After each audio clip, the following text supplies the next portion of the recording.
Seeking perfection is equal to procrastination. అంటే perfection కోసం వెతుకలాడడం అనేది మనం చేయాల్సిన పనిని పోస్ట్ పోన్ చేయడం లాంటిది. సింపుల్గా చెప్పాలంటే మనందరం లైఫ్లో ఏదో ఒకటి చేయాలనుకుంటాం. మనం చేయాలనుకునే దాన్ని చేయడానికి ఫస్ట్ మనం చేసే పని ఏంటో తెలుసా? నేను ఇది పర్ఫెక్ట్గా చేయాలి.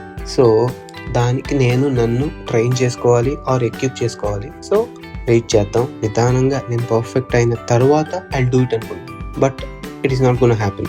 Perfection is a myth because passion is a process, it's not an achievement. మీకు ఒక ప్యాషన్ ఉందంటే ఆ ప్యాషన్లో మీరు ఏదైనా అచీవ్ చేయాలి అని పాకులాడితే మీరు ఎప్పుడు స్ట్రెస్లోనే ఉంటారు అండ్ మీరు చేయాలనుకుని చేయలేరు. బట్ మీ ప్యాషన్ అనేది అదొక ప్రాసెస్, లైక్ ఎ జర్నీ అనుకుంటే మీరు దాంతో ఏదైనా అచీవ్ చేసినా చేయకపోయినా పర్లేదు, చేసే పని ఎంజాయ్ చేస్తారు కదా. So will start doing it. So if you are passionate about something, just do it. ఎక్కువ ఆలోచించకండి. అఫ్కోర్స్ అది చేయడానికి డబ్బులు అవసరం అయితే మీరు వెయిట్ చేయడంలో అర్థం ఉంది. బట్ మీరు అది చేయడానికి కావాల్సిన ధైర్యం మాత్రమే అయితే వెయిట్ చేయడంలో అర్థం లేదు.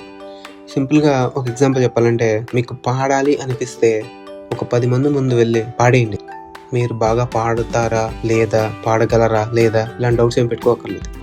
మీ పాట విన్న 10 మందిలో మిమ్మల్ని చూసి ఒక 5 మంది నవ్వారనుకో, కంగ్రాచులేషన్స్. ఎందుకు పనికిరాని 5 మంది వేస్ట్ ఫెలోస్ మీరు ఫైండ్ అవుట్ చేశారు. You can simply ignore them.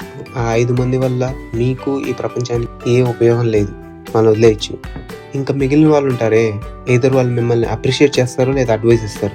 రెండు మీ గ్రోత్కి యూస్ఫుల్లే కదా. మీ గ్రోత్కి యూస్ఫుల్లా కాదా అనేది కూడా సెకండరీ. అట్లీస్ట్ అది మీ కాన్ఫిడెన్స్ని బిల్డ్ చేస్తుంది. So for once stop thinking and start doing.